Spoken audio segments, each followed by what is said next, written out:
Olá pessoal, tudo bem?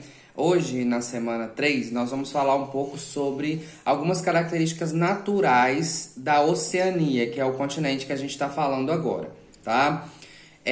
Primeiro a gente tem que lembrar que a Oceania é um continente que está no hemisfério sul.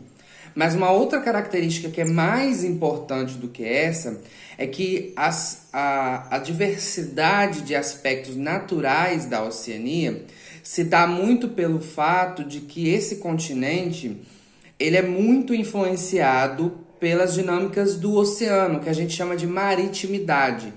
Porque boa parte do território da Oceania é formado por ilhas, né? Então são terrenos que a gente chama de insulares, porque são formadas por ilhas. Então a influência do oceano é muito grande. E aí nessa aula de hoje a gente vai falar um pouquinho sobre o relevo e sobre a hidrografia. E aí essas características vão estar divididas em duas partes, tá? Aquelas que fazem parte dos terrenos que são continentais, ou seja, é uma porção de terra maior que não tem tanta influência do oceano, e as porções de terras que são insulares, que são as ilhas onde o oceano tem uma influência muito significativa, tá? Então vamos começar pela parte continental. Quando a gente fala da parte continental da Oceania, a gente está falando basicamente da Austrália, que é o único país de dimensões maiores, né, em proporções maiores, que tem essas características continentais, tá?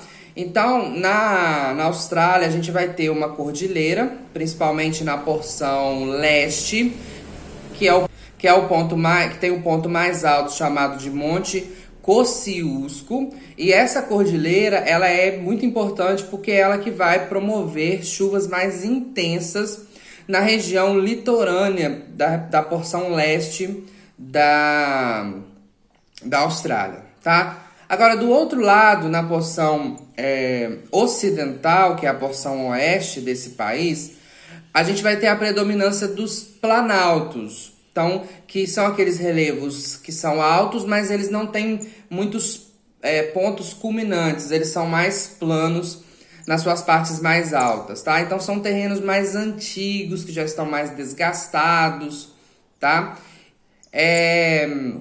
Nessa parte do Planalto vão ter poucos rios, tá? Que vão banhar essas regiões, e a maior parte desses rios são rios temporários, que são aqueles rios que só aparecem quando tem chuva. Quando não tem chuva, ele some, tá?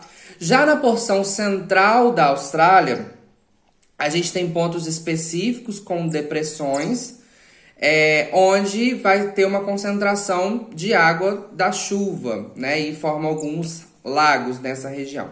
E por último, uma das regiões mais importantes desses aspectos naturais, que é a região da bacia dos rios Darling e Murray, que é uma grande exceção no território australiano, porque é uma região muito árida, tá? Que tem aí poucas chuvas, os rios também são temporários, só que esses dois rios, eles se destacam porque eles são os maiores rios do país, tá? Apesar de passarem numa região muito árida, tá bom? E aí na porção insular, que são as ilhas, né? A gente não vai ter muitos rios, tá? Nessa área insular, que são as ilhas, a gente não tem a presença de rios muito extensos. São rios menores por conta do território que é pequeno, montanhoso e tal, tá? E a maioria dessas ilhas, como eu falei, tem um relevo montanhoso de origem vulcânica, tá? E agora a gente vai falar um pouquinho sobre o clima e a vegetação dessas regiões.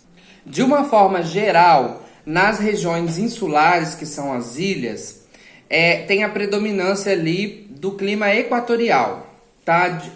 Com exceção para Nova Zelândia, que está mais ao sul, que já vai absorver um clima mais temperado.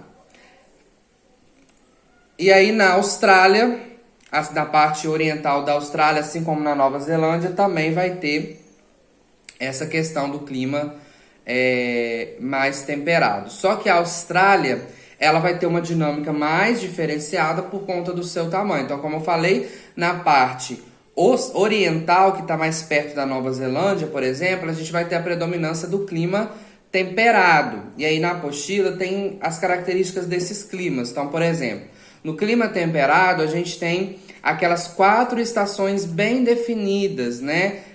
Primavera, verão, outono e inverno. A gente consegue observar a diferenciação entre as estações, tá? E as precipitações, as chuvas, elas são bem distribuídas ao longo de todo o ano. E aí nessa região de clima temperado vai ser desenvolvida a vegetação tipo floresta temperada, tá? Recebe o mesmo nome. Um outro tipo de clima que aparece na Austrália é o clima desértico e semiárido, principalmente na parte central da Austrália, tá? Que ocupa grande parte do interior desse país. E aí nessas áreas, a vegetação ela vai ser adaptada a essa característica de intenso calor e baixa umidade. Então são aquelas plantas mais rasteiras, os cactos, que são característicos desse tipo de clima. Um outro clima é o clima tropical e também o clima mediterrâneo, que são semelhantes, mas têm algumas características diferentes. Então, nas porções litorâneas da Austrália, são ambientes mais úmidos, como em todo lugar, né? No litoral norte, o clima ele é marcado por verões que chovem bastante e invernos mais secos. Essa característica é a característica do clima tropical.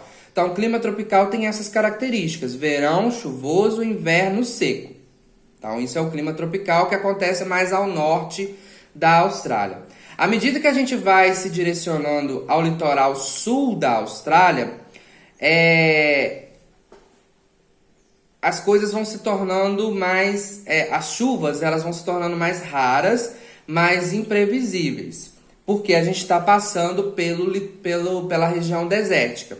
Mas quando a gente passa essa região desértica e chega de fato no litoral sul, as chuvas elas aumentam em quantidade, porém elas invertem as estações. Então, enquanto no litoral norte, que o clima era tropical, onde o verão chovia, o inverno era seco, no litoral sul, que o clima é mediterrâneo, isso inverte. O inverno chove e o verão é seco, tá? Então essa é a diferença entre o clima mediterrâneo, que acontece mais ao sul, e o tropical, que acontece mais ao norte. Tá, pessoal? Então, as atividades giram em torno disso mesmo, tá? E aí, qualquer dúvida, é só me chamar. Tchau e até a próxima.